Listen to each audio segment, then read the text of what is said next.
성공하는 사람과 실패하는 사람, 끝까지 성장하는 사람과 어느 순간 멈춰 서는 사람, 그 차이는 과연 어디에서 시작될까요?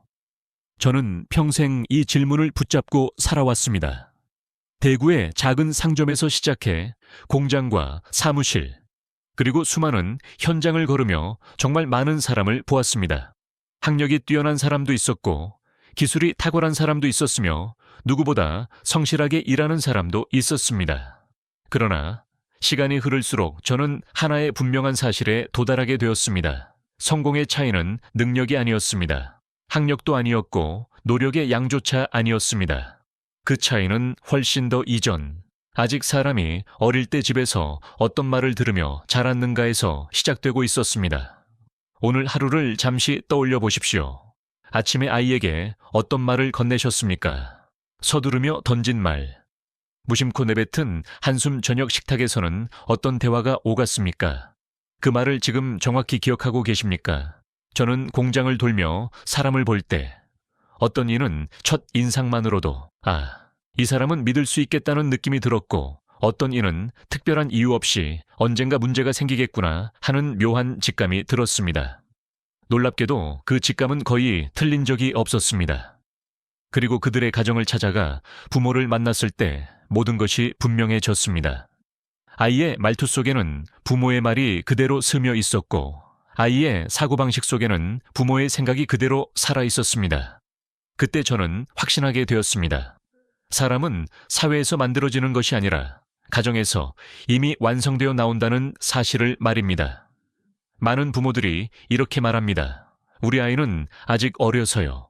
커서 사회에 나가면 달라지겠죠. 그러나 저는 현장에서 정반대의 장면을 수없이 보아왔습니다. 어릴 때 집에서 들은 말은 시간이 지나도 쉽게 사라지지 않습니다. 그 말은 습관이 되고 습관은 사고가 되며 사고는 결국 선택이 됩니다. 그리고 그 선택들이 쌓여 한 사람의 인생을 만듭니다. 그래서 오늘 저는 이론이나 책 이야기가 아닌 제가 직접 경영의 현장에서 보고 사람을 키우며 확인한 아주 냉정한 현실의 이야기를 드리려 합니다. 아이를 성공으로 이끄는 부모의 5가지 언어 습관에 대해 말씀드리려 합니다. 이 5가지는 교육법이 아닙니다. 기술도 아닙니다. 매일 식탁에서, 일상에서 부모의 입에서 자연스럽게 나오는 말들입니다. 그러나 이 말들이 쌓이면 아이의 인생은 분명히 달라집니다. 제가 지켜본 바로는 이 5가지 언어를 실천한 가정의 아이들은 예외 없이 단단하게 성장했습니다. 반대로 아무리 좋은 학교를 보내고 아무리 많은 교육을 시켜도 이 언어를 가볍게 여긴 가정의 아이들은 어딘가에서 반드시 멈춰 서고 말았습니다. 그 멈춤은 능력이 부족해서가 아니었습니다. 스스로를 믿지 못했고 사람을 신뢰하지 못했고 어려움 앞에서 쉽게 무너졌기 때문입니다. 오늘 이 영상을 끝까지 보신다면 여러분은 분명히 알게 되실 것입니다.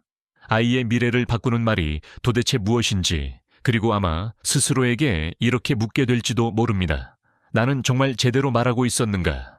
부모는 아이의 인생에서 가장 오래 남는 목소리입니다. 학교 선생님의 말은 졸업과 함께 끝나지만 부모의 말은 평생 아이의 머릿속에서 계속 울립니다. 성공한 사람들의 공통점을 조용히 들여다보면 그들 대부분은 이렇게 말합니다. 어릴 때 부모가 늘 해주던 말이 있습니다. 그 말 덕분에 포기하지 않았습니다. 그 말 덕분에 사람을 믿을 수 있었습니다. 반대로 실패를 반복하는 사람들 역시 이런 말을 자주 합니다. 어릴 때 집에서는 늘 이런 말을 들었습니다. 나는 그 말을 아직도 잊지 못합니다. 말은 사라지는 것이 아닙니다. 말은 사람 안에 쌓입니다. 그리고 언젠가 결정적인 순간에 그 사람의 선택으로 다시 모습을 드러냅니다. 그래서 저는 부모에게 가장 중요한 역할은 가르치는 것이 아니라 말을 선택하는 것이라고 말씀드리고 싶습니다. 지금 이 순간에도 여러분의 집 어딘가에서는 아이에게 한 문장이 건네지고 있을 것입니다. 그 문장은 아이를 앞으로 밀어주는 말일 수도 있고 조용히 멈춰 세우는 말일 수도 있습니다. 오늘부터 우리는 그 말을 의식해야 합니다. 이제부터 제가 말씀드릴 5가지 언어 습관은 아이의 성적을 올리는 비법도 아니고 당장 눈에 보이는 결과를 약속하지도 않습니다. 그러나 분명한 것은 이 5가지가 아이의 10년 후, 20년 후, 30년 후를 완전히 바꾼다는 사실입니다. 첫 번째 이야기는 아주 단순하지만 가장 무서운 주제에서 시작됩니다. 바로 정직에 관한 이야기입니다. 한 번의 거짓말이 어떻게 한 사람의 평생 신뢰를 무너뜨리는지, 그리고 그 거짓말이 대부분 가정에서 아무렇지 않게 시작된다는 사실을 말씀드리려 합니다. 잠시만 저와 함께 끝까지 들어주시기 바랍니다. 진실에 덕 거짓이 없는 말이 신뢰를 만든다. 제가 경영 인생에서 가장 중요하게 여겨온 한 가지를 꼽으라면 저는 주저하지 않고 신뢰라고 말합니다. 돈은 잃어도 다시 벌 수 있습니다. 기술은 늦어도 따라잡을 수 있습니다. 그러나 신뢰를 잃은 순간 그 사람은 이미 절반 이상 무너진 것과 다름없습니다. 회사를 운영하며 저는 수없이 많은 계약을 보았고 수없이 많은 사람을 지켜보았습니다. 그리고 아주 분명한 공통점을 발견했습니다. 신뢰받는 사람은 항상 가정에서부터 정직한 말을 듣고 자랐다는 점입니다. 오늘 말씀드릴 첫 번째 언어 습관은 바로 진실의 덕입니다. 거짓이 없는 말 상황을 모면하기 위한 말이 아닌 사실을 그대로 말하는 태도. 많은 부모들이 이렇게 말합니다. 아이니까 괜찮다, 상처받을까봐 그랬다. 이번 한 번쯤은 넘어가도 된다. 그러나 저는 현장에서 정반대의 결과를 수없이 보아왔습니다. 거짓말은 아이를 보호하지 않습니다. 오히려 아이에게 아주 위험한 메시지를 남깁니다. 상황에 따라 진실은 숨겨도 된다. 들키지만 않으면 괜찮다. 이 생각은 어릴 때부터 몸에 밴 순간 쉽게 사라지지 않습니다. 젊은 시절 제가 서울의 한 주요 거래처 대표를 찾아갔을 때의 일입니다. 저녁 식사 자리에 초대를 받아 그의 가족과 함께 식탁에 앉게 되었습니다. 대표 부부와 초등학교 고학년쯤 되어 보이는 아들이 함께 있었습니다. 분위기는 차분했고 말투는 단정했습니다. 식사 도중 부인이 책상 위에 놓인 종이 한 장을 집어 들었습니다. 아이의 성적표였습니다. 순간 식탁 위 공기가 조용해졌습니다. 부인이 물었습니다. 이건 뭐니? 아이는 잠시 굳은 얼굴로 대답했습니다. 제 것이 아니라 친구 거예요. 그때 대표는 아무 말 없이 젓가락을 내려놓았습니다. 그리고 낮지만 분명한 목소리로 다시 물었습니다. 다시 묻겠다. 그 성적표는 내 것이냐, 친구 것이냐? 잠시 침묵이 흐른 뒤 아이는 고개를 숙였습니다. 제 것입니다. 대표는 아이를 호되게 꾸짖지 않았습니다. 다만 아주 진지한 얼굴로 이렇게 말했습니다. 성적이 나쁜 것은 부끄러운 일이 아니다. 공부가 어려울 수도 있다 하지만 아버지에게 거짓말을 한 것, 그것은 부끄러운 일이다. 아이의 눈에 눈물이 맺혔습니다. 실망시켜 드리고 싶지 않았어요. 그때 대표는 조용히 덧붙였습니다. 실망시키고 싶지 않다면 먼저 정직해야 한다. 거짓말은 신뢰를 무너뜨린다. 한 번의 거짓은 100번의 진실을 무너뜨린다. 식사가 끝난 뒤 제가 조심스럽게 물었습니다. 아이에게 너무 엄격한 것은 아닙니까? 대표는 잠시 생각하다 이렇게 말했습니다. 저는 전쟁과 혼란 속에서 많은 것을 잃었습니다. 하지만 신뢰 하나만은 지켜냈습니다. 그래서 다시 일어설 수 있었습니다. 신뢰는 돈으로 살 수 있는 것이 아닙니다. 매일의 말과 행동으로 쌓아야 합니다. 수십 년이 흐른 뒤 그 아들이 회사를 이어받아 더 크게 성장했다는 소식을 들었을 때 저는 조금도 놀라지 않았습니다.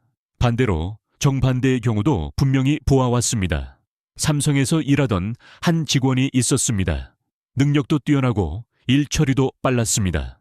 그러나 그의 보고서에는 항상 아주 작은 수치의 왜곡이 섞여 있었습니다. 크게 문제될 정도는 아니었지만 분명 의도적이었습니다. 제가 이유를 묻자 그는 이렇게 말했습니다. 이 정도는 다들 넘기지 않습니까? 그 순간 저는 그에게 이렇게 물었습니다. 집에서는 거짓말에 대해 어떻게 배웠습니까? 그는 잠시 망설이다 말했습니다. 아버지가 자주 말씀하셨습니다. 들키지만 않으면 괜찮다고요. 그때 저는 모든 것을 이해했습니다. 신뢰 없는 능력은 조직에서 가장 위험한 존재라는 것을 그는 끝내 중요한 자리에 오르지 못했고 회사를 떠났습니다. 이후 다른 곳에서도 같은 문제로 어려움을 겪고 있다는 소식을 들었습니다. 가정에서 배운 언어 습관은 생각보다 쉽게 바뀌지 않습니다. 그래서 저는 이 말씀을 꼭 드리고 싶습니다. 아이 앞에서 어떤 말을 하고 계십니까? 없다고 해라, 아프다고 말해라. 이건 비밀이다. 이 작은 말들이 아이에게 이렇게 가르칩니다. 상황에 따라 거짓말은 괜찮다. 만약 이 말들이 익숙하게 느껴진다면 오늘부터라도 바꾸셔야 합니다. 아이에게 이렇게 말해 주십시오. 실수한 것은 괜찮다 하지만 거짓말은 괜찮지 않다. 그 한 문장이 아이의 평생 신뢰를 지켜줄 수 있습니다. 30년 후 여러분의 아이가 직장에서 사회에서 저 사람은 믿을 수 있는 사람이다. 이 말을 듣기를 바라신다면 그 시작은 오늘 가정에서의 정직한 한마디입니다. 이것이 제가 말씀드린 첫 번째 덕목, 진실의 덕입니다. 다음 이야기에서는 정직 위에 쌓이는 또 하나의 중요한 어느 사람의 품격을 만드는 존중의 말에 대해 말씀드리겠습니다. 존중의 덕가족을 존중하는 말이 사람의 품격을 만든다. 앞에서 말씀드린 진실의 덕이 사람의 신뢰를 만든다면 지금부터 말씀드릴 두 번째 덕목은 사람의 품격을 만듭니다. 바로 존중의 덕입니다. 많은 부모들이 아이에게 이렇게 말합니다. 사람을 존중해야 한다. 예의를 지켜야 한다. 그러나 아이들은 그 말을 듣고 배우지 않습니다. 아이들은 부모가 가장 가까운 사람을 어떻게 대하는지를 보고 그대로 배웁니다. 제가 경영자로 살아오며 확실히 깨달은 사실이 하나 있습니다. 사람을 존중할 줄 아는 사람은 결국 조직에서도 사회에서도 신뢰를 얻게 됩니다. 그리고 그 출발점은 언제나 가정이었습니다. 한 번은 큰 기념 행사 자리에서 임원들과 그 가족들이 함께 모인 적이 있습니다. 공식적인 자리였고 많은 사람들이 서로를 소개하던 순간이었습니다. 한 임원이 제게 다가와 아내를 소개했습니다. 회장님, 제 아내입니다. 집안일은 서툴지만 성격은 괜찮습니다. 그 말이 끝나는 순간 저는 그의 아내 얼굴을 보았습니다. 웃고는 있었지만 그 웃음은 편안하지 않았습니다. 그리고 옆에 서 있던 아들의 고개가 자연스럽게 숙여졌습니다. 그날 밤 제 마음은 편치 않았습니다. 왜 가장 가까운 사람을 굳이 사람들 앞에서 낮추어 말해야 하는가? 겸손이라는 이름으로 가족을 깎아내리는 것이 과연 옳은가? 다음날 저는 그 임원을 따로 불렀습니다. 그리고 조용히 물었습니다. 어제 부인을 소개하실 때 왜 그런 표현을 쓰셨습니까? 그는 의아한 표정으로 대답했습니다. 겸손의 표현 아니겠습니까? 예부터 내려오는 방식입니다. 저는 고개를 저었습니다. 겸손은 자신을 낮추는 것입니다. 다른 사람을, 그것도 가족을 낮추는 것이 아닙니다. 그리고 한 가지를 더 물었습니다. 어제 그 자리에 있던 아드님은 그 말을 듣고 무엇을 배웠을 것 같습니까?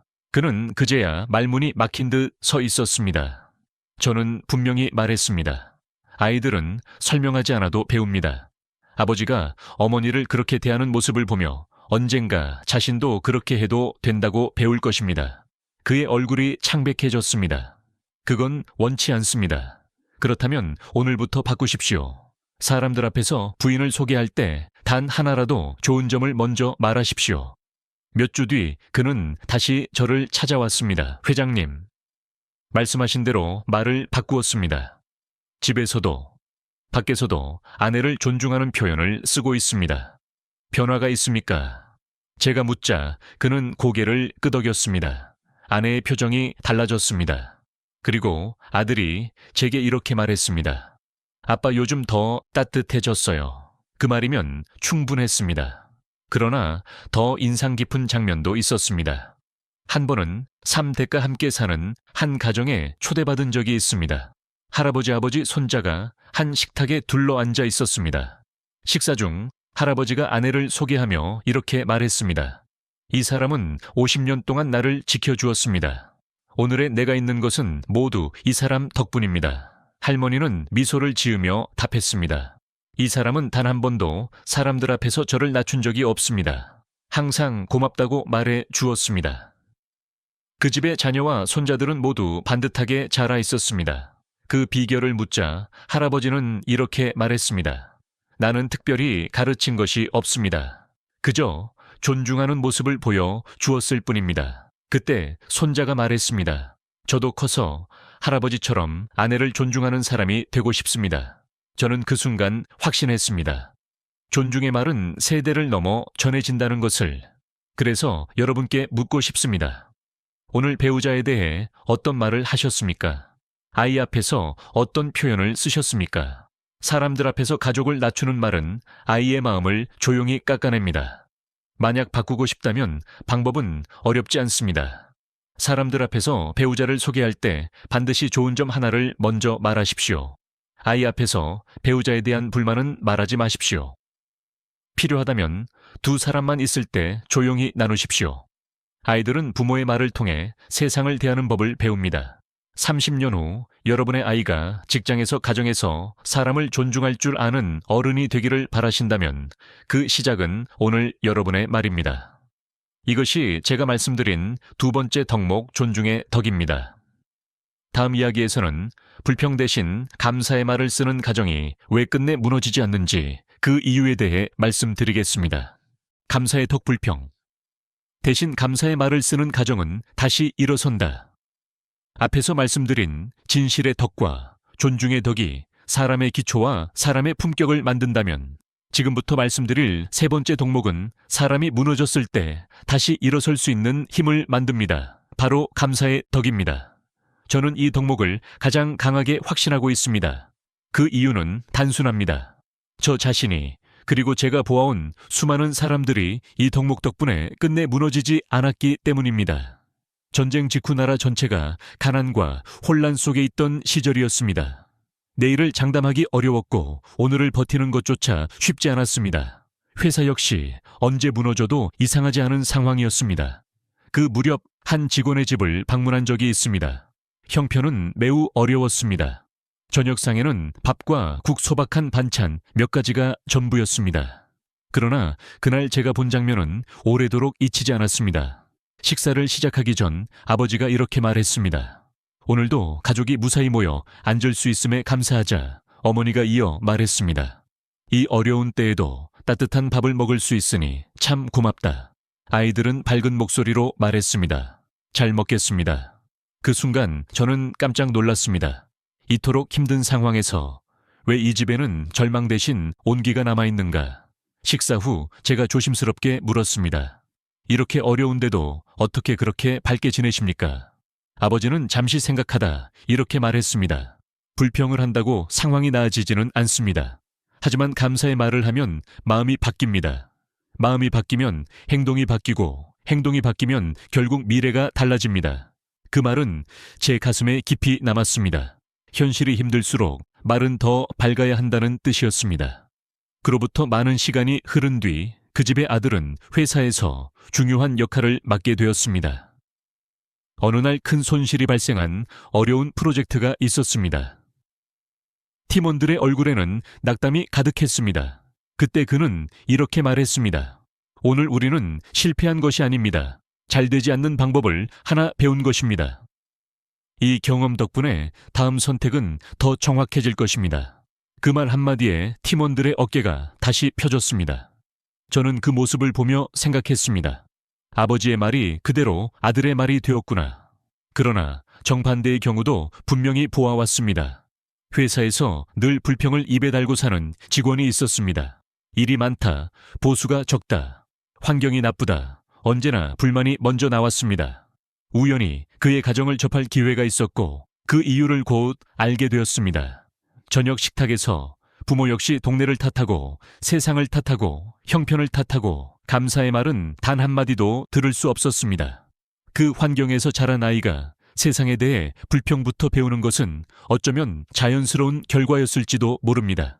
그래서 저는 그에게 이렇게 말했습니다. 당신의 말이 사실일 수는 있습니다. 하지만 불평으로는 아무것도 바뀌지 않습니다. 정말 바꾸고 싶다면 해결책을 말하십시오. 그러나 수십 년간 몸에 밴 언어 습관은 생각보다 쉽게 바뀌지 않았습니다. 그래서 여러분께 제안 하나를 드리고 싶습니다. 아주 간단한 실험입니다. 오늘부터 일주일 동안 저녁 식사 자리에서 가족이 돌아가며 오늘 감사했던 한 가지를 말해 보십시오. 아주 사소해도 괜찮습니다. 날씨가 맑았던 것, 가족이 아프지 않았던 것, 함께 밥을 먹을 수 있었던 것, 그리고 아이가 힘들다고 말할 때 곧바로 부정하지 말고 이렇게 덧붙여 주십시오. 그래도 여기까지 해낸 건 참 잘했다. 아이들은 부모의 말을 통해 세상을 해석하는 법을 배웁니다. 불평의 말을 들으며 자라면 세상은 늘 부족한 곳이 됩니다. 감사의 말을 들으며 자라면 세상은 견딜 만한 곳이 됩니다. 30년 후 여러분의 아이가 어떤 어려움 앞에서도 쉽게 무너지지 않는 사람이 되기를 바라신다면 그 출발은 오늘 가정에서의 감사의 한마디입니다. 이것이 제가 말씀드린 세 번째 덕목, 감사의 덕입니다. 다음 이야기에서는 화를 느낄 때 말을 멈출 줄 아는 지혜 침묵의 덕이 왜 아이의 감정을 지켜주는지 그 이유에 대해 말씀드리겠습니다. 침묵의 덕 화를 느낄 때 말을 멈출 줄 아는 지혜 앞에서 말씀드린 세 가지 덕목이 사람의 신뢰와 품격과 회복력을 만들었다면 지금부터 말씀드릴 네 번째 덕목은 사람의 감정을 다스리는 힘을 만듭니다. 바로 침묵의 덕입니다. 사람은 누구나 화를 냅니다. 문제는 화를 느끼는 것이 아닙니다. 그 순간 어떤 말을 입 밖으로 내느냐에 있습니다. 부모가 분노에 휘둘려 말을 던지는 모습을 보며 아이들은 분노를 다루는 방법을 그대로 배웁니다. 저 역시 젊은 시절 이 덕목 앞에서 많은 실수를 했습니다. 지금 생각해도 부끄러운 기억이 하나 있습니다. 경영 경험이 충분하지 않았던 시절 공장에서 큰 실수가 발생한 적이 있었습니다. 한 직원의 부주의로 며칠 동안 만든 제품이 모두 쓸 수 없게 되었습니다. 저는 크게 화를 냈습니다. 그 직원을 불러 다른 직원들 앞에서 감정을 억누르지 못한 채 거친 말을 쏟아냈습니다. 그는 고개를 숙인 채 아무 말도 하지 못했고 눈께는 눈물이 맺혀 있었습니다. 그날 저녁 제 인생에 큰 영향을 주었던 한 어른을 찾아뵈었습니다. 그분은 제 이야기를 조용히 듣고 난 뒤 이렇게 말씀하셨습니다. 실수를 지적하는 것과 분노를 쏟아내는 것은 다르네. 저는 말없이 고개를 숙였습니다. 그분은 이어서 말씀하셨습니다. 사람을 키우는 말은 상대의 성장을 위해 나와야 하지. 자네의 화를 풀기 위해 나와서는 안 되네. 그리고 이렇게 덧붙이셨습니다. 말하기 전에 한번 숨을 고르게, 그리고 스스로에게 물어보게. 이 말은 상대를 키우는 말인가? 아니면 내 감정을 드러내는 말인가? 그날 이후 저는 한 가지 원칙을 세웠습니다. 화가 날 때는 먼저 말을 멈춘다. 그리고 마음이 가라앉은 뒤에 이야기한다. 이 원칙은 회사에서뿐만 아니라 가정에서도 똑같이 적용됩니다. 한 번은 자녀를 모두 반듯하게 키운 한 어머니를 만난 적이 있습니다. 아이들은 각자의 자리에서 성실히 살아가고 있었습니다. 비결을 묻자 어머니는 이렇게 말했습니다. 특별한 교육은 하지 않았습니다. 다만 아이가 잘못했을 때 바로 소리치지 않으려고 노력했습니다. 제가 물었습니다. 그게 가능합니까? 어머니는 미소를 지으며 말했습니다. 화가 날 때는 부엌으로 가서 차 한 잔을 마셨습니다. 그리고 마음이 가라앉은 뒤에 아이를 불렀습니다. 그 어머니는 자신의 어머니에게서 들었던 말을 전해주었습니다. 화난 말은 바늘과 같아서 아이의 마음에 박히면 쉽게 빠지지 않는다. 그 가르침은 세대를 넘어 전해졌습니다. 훗날 그 어머니의 아들이 자신의 아이가 실수로 꽃병을 깨뜨렸을 때 잠시 숨을 고른 뒤 이렇게 말했다고 합니다. 꽃병이 깨져서 아쉽다 하지만 네가 다치지 않아서 다행이다. 다음에는 조심하자. 저는 그 이야기를 들으며 확신했습니다. 침묵의 덕은 말보다 강한 교육이라는 것을 반대로 늘 감정이 앞서는 가정도 보아왔습니다. 사소한 일에도 큰 소리가 오가고 화가 나면 곧바로 말이 튀어나오는 집안. 그 환경에서 자란 아이가 감정을 조절하지 못하는 어른이 되는 것은 어쩌면 자연스러운 결과일지도 모릅니다. 말은 입 밖으로 나오기 전까지는 되돌릴 수 있습니다. 그러나 한 번 나온 말은 아무리 시간이 지나도 지워지지 않습니다. 특히 분노에 섞인 말은 상대의 마음에 오래 상처로 남습니다. 그래서 여러분께 부탁드리고 싶습니다. 아이 앞에서 화가 치밀어 오를 때 즉시 말하지 마십시오. 잠시 숨을 고르고 마음이 가라앉을 시간을 가지십시오.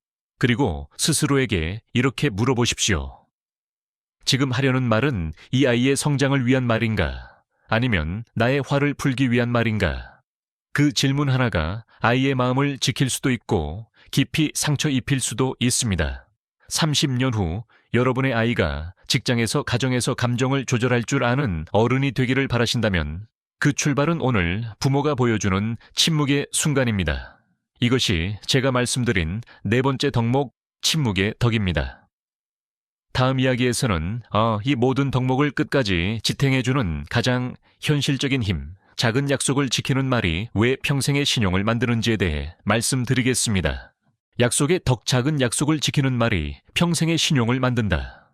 앞에서 말씀드린 네 가지 덕목이 사람의 신뢰와 품격과 회복력과 절제를 만든다면 지금부터 말씀드릴 다섯 번째 덕목은 그 모든 것을 끝까지 지탱해주는 뿌리입니다. 바로 약속의 덕입니다.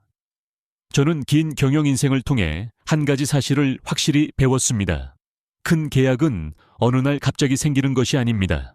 작은 약속들이 하나도 빠짐없이 지켜질 때 그 위에 큰 신뢰가 쌓입니다. 이 원리는 아이에게도 똑같이 적용됩니다. 부모가 아이와의 약속을 어떻게 대하는지를 보며 아이는 책임이 무엇인지 배웁니다. 삼성에서 일하던 한 젊은 직원을 떠올립니다. 그는 유난히 눈에 띄는 사람이었습니다. 내일까지 보고 드리겠습니다. 라고 말하면 반드시 다음날 아침 보고서가 올라왔습니다. 10시에 찾아뵙겠습니다. 라고 말하면 늘 정확한 시간에 도착했습니다. 어느 날 제가 그에게 물었습니다. 왜 그렇게 작은 약속까지 철저히 지킵니까? 그는 잠시 머뭇거리다 이렇게 말했습니다. 아버지께서 늘 말씀하셨습니다. 약속에는 크고 작음이 없다고요. 그의 아버지는 작은 공장을 운영하고 계셨습니다. 아버지는 이렇게 가르쳤다고 합니다. 큰 회사는 납기가 조금 늦어도 다시 기회를 얻을 수 있다 하지만 작은 공장은 한번 약속을 어기면 다시는 신뢰를 얻기 어렵다. 그래서 아버지는 아무리 힘든 날에도 납기만큼은 어기지 않으려고 밤을 새웠습니다. 그 모습이 아들의 마음에 깊이 남았습니다. 가정에서도 마찬가지였습니다. 아버지는 아들과의 약속을 가볍게 여기지 않았습니다. 일요일에 함께 나가기로 했다면 아무리 피곤해도 반드시 약속을 지켰습니다. 자전거를 사주겠다고 약속했을 때 형편이 갑자기 어려워졌지만 아버지는 이렇게 말했습니다. 약속은 지키기 위해 다른 것을 줄이는 것이다.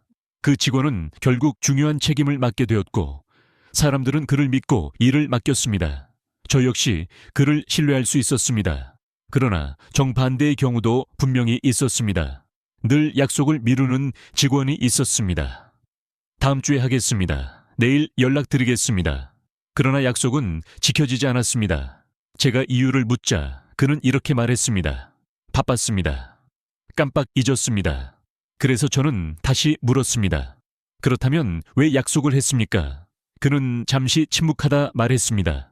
그때 상황을 넘기기 위해서였습니다.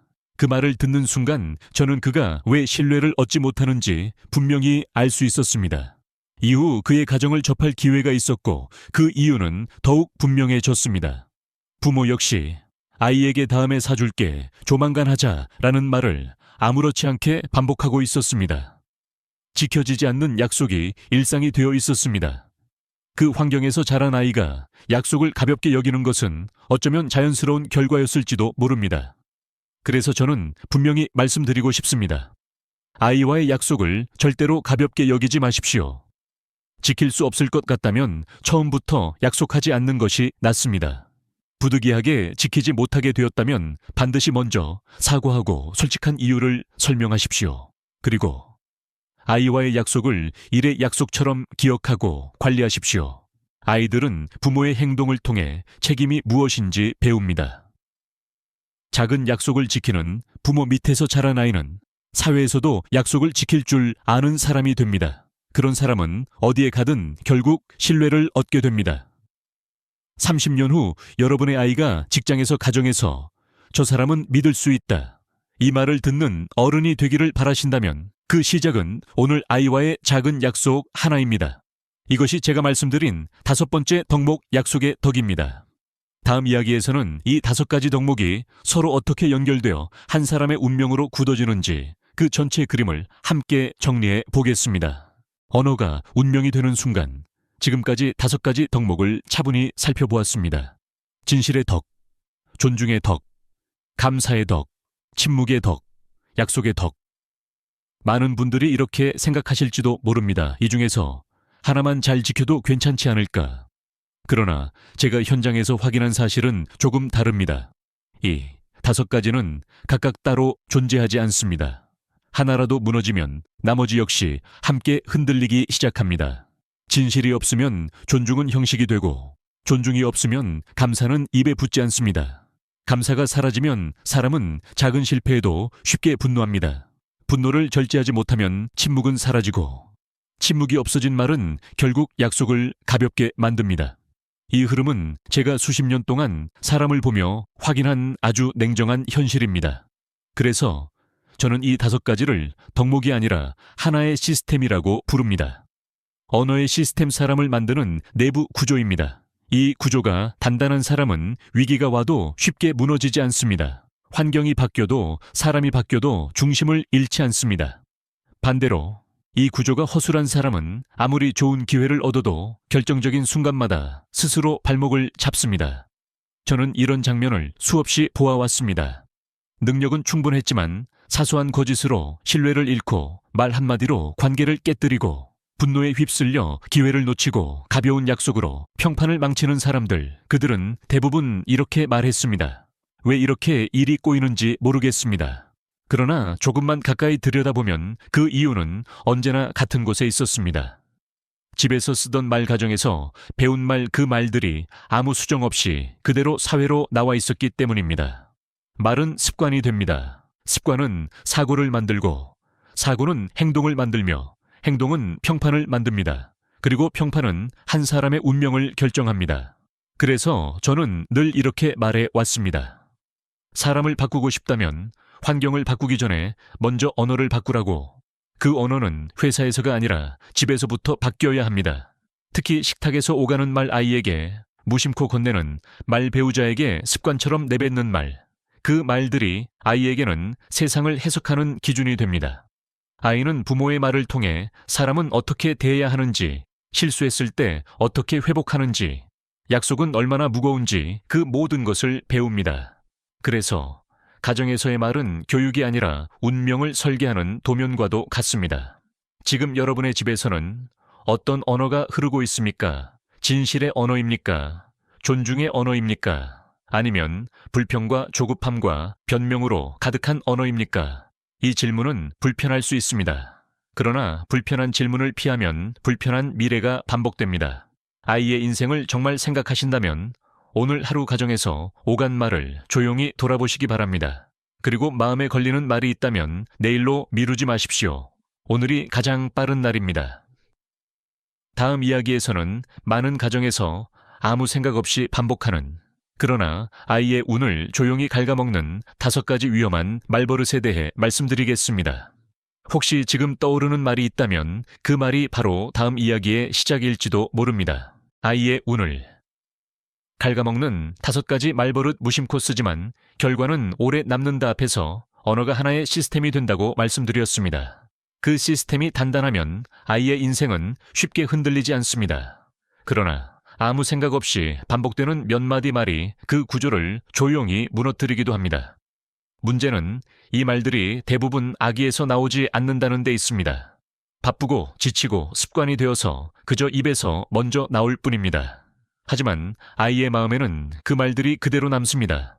제가 현장에서 가장 자주 마주친 5가지 위험한 말버릇을 지금부터 말씀드리겠습니다.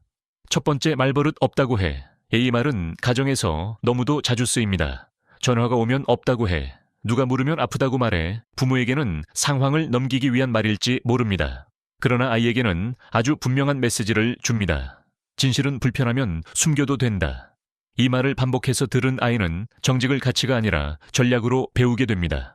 그 결과는 사회에서 곧바로 드러납니다. 작은 거짓을 아무렇지 않게 여기고 들키지만 않으면 괜찮다고 생각하게 됩니다. 2번째 말버릇, 네가 뭘 알아. 아이의 말을 끊는 말입니다. 생각을 가볍게 무시하는 말입니다. 이 말이 반복되면 아이는 말을 줄이게 되고 질문을 멈추게 됩니다. 결국 스스로 판단하는 힘이 자라지 않습니다.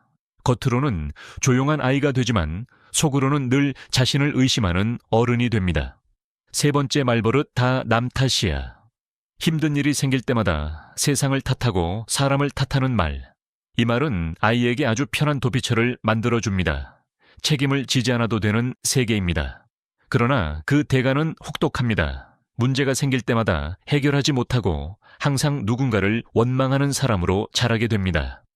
네 번째, 말버릇. 지금 당장 이 말은 조급함을 가르칩니다. 기다림 대신 불안을 심어줍니다. 아이의 마음은 늘 쫓기게 되고 실수에 대한 두려움이 커집니다. 결국 도전보다 회피를 선택하는 성향이 생깁니다. 다섯 번째 말버릇, 나중에 해줄게. 가장 흔하지만 가장 위험한 말입니다. 지켜지지 않는 약속이 습관이 되면 아이에게 약속은 가벼운 말이 됩니다. 그리고 신용은 그만큼 얇아집니다. 이 다섯 가지 말은 각각 따로 작동하지 않습니다. 함께 쌓여 아이의 마음을 조용히 깎아냅니다. 부모는 그 사실을 알아차리지 못한 채 어느 날 이렇게 말합니다. 왜 우리 아이는 자신감이 없을까? 왜 쉽게 포기할까? 왜 사람들과 문제가 잦을까? 그러나 대답은 이미 식탁 위에 놓여 있었습니다. 말은 사라지지 않습니다. 아이 안에서 성격이 되고 태도가 되고 선택이 됩니다. 지금 이 순간 여러분의 마음에 걸리는 말이 있다면 그것이 바로 바꿔야 할 출발점입니다. 다음 이야기에서는 이 다섯 가지 말버릇을 어떻게 바꿔야 하는지, 아이를 조용히 키워주는 다섯 가지 대체 언어에 대해 말씀드리겠습니다. 말을 바꾸는 순간 아이의 방향도 함께 바뀌기 시작합니다. 식탁은 거짓말을 하지 않는다. 말이 쌓여 인생이 된다. 이제 오늘의 이야기를 차분히 마무리하려 합니다. 지금까지 우리는 다섯 가지 언어를 함께 보았습니다. 진실의 덕, 존중의 덕, 감사의 덕, 침묵의 덕, 약속의 덕. 이 다섯 가지는 특별한 집안에서만 가능한 덕목이 아닙니다. 돈이 많아야 할 수 있는 것도 아니고 학식이 높아야 쓸 수 있는 말도 아닙니다. 그저 매일의 생활 속에서 부모가 선택하는 말일 뿐입니다. 그러나 이 말들은 아주 오랜 시간 동안 아이 안에 쌓입니다. 어느 날 눈에 보이지 않게 사고가 되고 태도가 되고 결정이 됩니다. 저는 평생 수많은 사람을 보아왔습니다. 회사에서 신뢰받는 사람은 이미 가정에서 신뢰받는 말을 듣고 자랐습니다. 조직에서 존중받는 사람은 이미 집에서 존중의 언어를 경험했습니다. 어려움 앞에서도 쉽게 무너지지 않는 사람은 이미 가정에서 감사와 희망의 말을 들으며 자랐습니다. 이것은 우연이 아닙니다. 식탁은 거짓말을 하지 않기 때문입니다. 그 집 식탁에서 오가는 말은 그 아이의 10년 후, 20년 후, 30년 후를 놀랍도록 정확하게 보여줍니다. 부모는 아이에게 미래를 직접 줄 수는 없습니다. 그러나 아이의 미래가 어떤 방향으로 흐르도록 할지는 오늘의 말로 결정할 수 있습니다. 오늘 하루를 마무리하며 잠시 돌아보시기 바랍니다. 오늘 아이 앞에서 어떤 말을 하셨습니까? 조급한 말이었습니까? 무심한 말이었습니까? 아니면 아이를 한 걸음 앞으로 밀어주는 말이었습니까? 혹시 마음에 걸리는 말이 있었다면 내일로 미루지 마십시오. 오늘이 가장 빠른 날입니다. 부모의 말은 아이에게 소리가 아니라 기준이 됩니다. 그리고 그 기준은 아이가 혼자 선택해야 하는 순간마다 조용히 아이를 이끕니다. 언젠가 여러분의 아이가 이렇게 말하는 날이 오기를 바랍니다. 지금의 저는 부모님이 매일 들려주셨던 그 말들 덕분입니다. 그 한 문장을 위해 오늘부터 다시 한번 말을 선택해 주시기 바랍니다. 이상으로 제가 평생의 현장에서 보고 확인한 아이를 단단하게 키우는 부모의 다섯 가지 언어에 대한 이야기를 마치겠습니다.